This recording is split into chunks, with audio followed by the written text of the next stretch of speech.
আজকে আমি শীতকালের একটি দুর্দান্ত রেসিপি নিয়ে আপনাদের সামনে চলে এসেছি। আজ আমি বানাবো কড়াইশুঁটির কচুরি।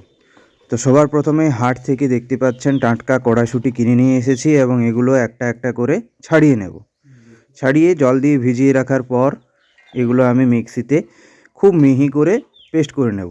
সাথে দেব একটা কাঁচা লঙ্কা এবং এক টুকরো আদা।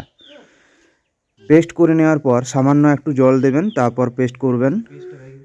খুব মিহিভাবে পেস্ট করতে হবে। পেস্ট করার পর একটা পাত্রের মধ্যে এটা রাখতে হবে। কড়াইয়ে প্রথমে দিলাম একটু তেল, গোটা জিরে, কালো জিরে দিতে পারেন। এটা গরম হওয়ার পর এই পেস্টটা দিয়ে দিতে হবে এবং সুন্দর করে 4 থেকে 5 মিনিটের মতো এটা কষিয়ে নিতে হবে। এবার ময়দাটা মেখে নিতে হবে। এর জন্য ব্যবহার করছি রুল ময়দা। এখানে ময়ানটা একটু বেশি করে দিতে হবে, যেহেতু এটা কচুরি হচ্ছে, তাহলে একটু দোকানের মতো খাস্তা হবে। ময়ান দিতে হবে এবং পরিমাণ মতো লবণ মিশিয়ে নিতে হবে। তারপর আস্তে আস্তে জল দিয়ে এটাকে মেখে নিতে হবে। জল একবারই দেবেন না, ধীরে ধীরে দেবেন, যাতে খুব একটা নরম হয়ে না যায়।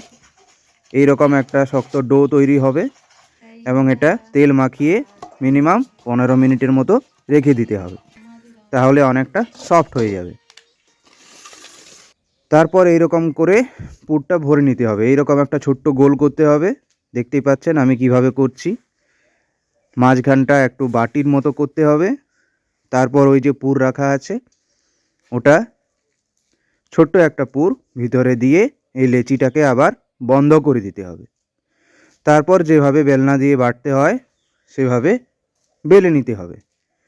তবে মনে রাখবেন, বেলার সময় যেন বেশি চাপ দেওয়া না হয়।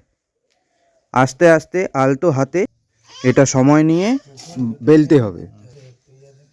দেখতেই পাচ্ছেন আমার একটা তৈরি করা হয়ে গেছে। এভাবে সবগুলো তৈরি করে নেব।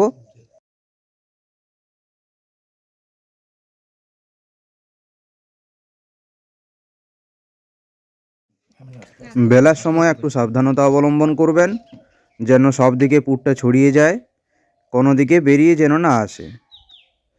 তারপর কড়াইয়ে তেল গরম হওয়ার পর একটা একটা করে ছেড়ে দেবেন। রেসিপিটি যদি ভালো লাগে অবশ্যই লাইক কমেন্ট করবেন। দেখা হবে পরের ভিডিওতে।